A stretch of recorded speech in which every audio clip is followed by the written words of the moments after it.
ذوق جمال، ایستھیٹکس، یہ اگر خوبصورت اور بدصورت میں فرق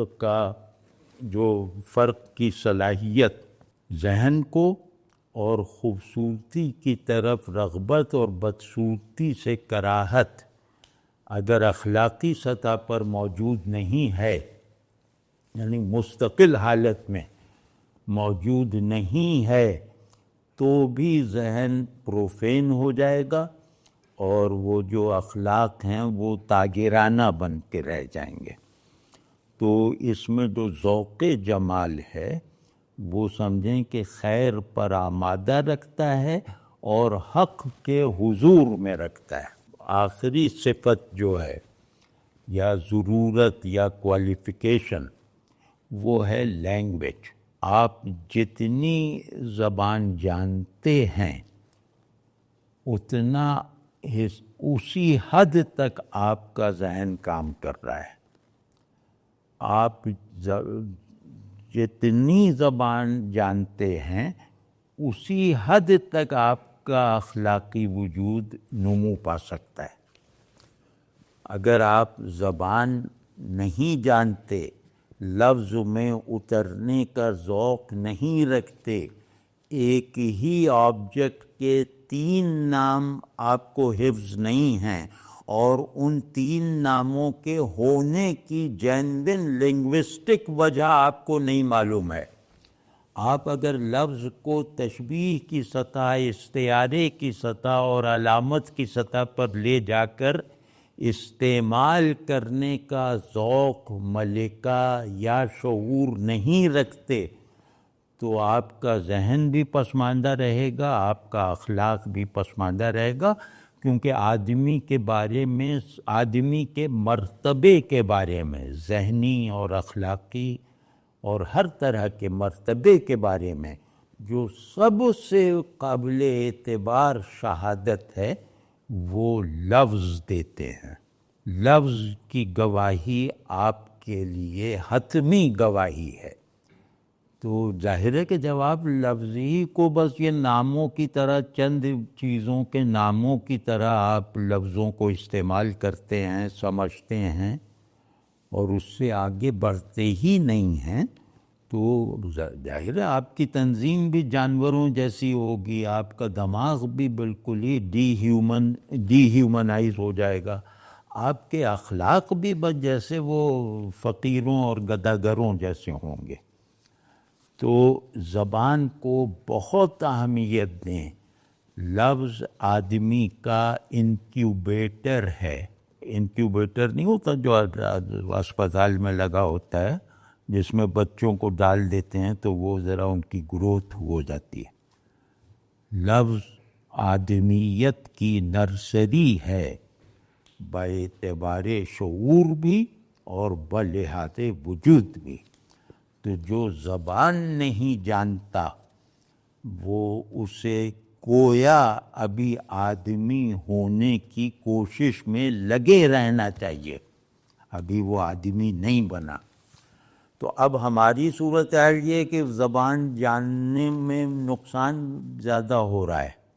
اگر کوئی آدمی کوئی زبان فصاحت سے بولے یا کچھ زبان وہ الفاظ میں غواصی کر کے اس کے کچھ نتائج اپنی زبان میں بیان کرے، چاہے جتنا بھی آسان کر کے، جتنا بھی پرکشش کر کے بیان کرے، اس کی آڈینس جو ہے وہ سب ہاتھ میں قینچی لیے ہوئے بیٹھی ہے۔ مطلب وہ کوئی آپ کے سن تھوڑی رہے ہیں، وہ سب بیٹھے ہیں۔ خطیب صاحب جو ہے وہ خوب علامت اور فلاں اور لفظ کی پرواز اور شعور کی اٹھان اور وجود کا پھیلاؤ یہ سب بیان کرتے جا رہے ہیں لفظوں میں۔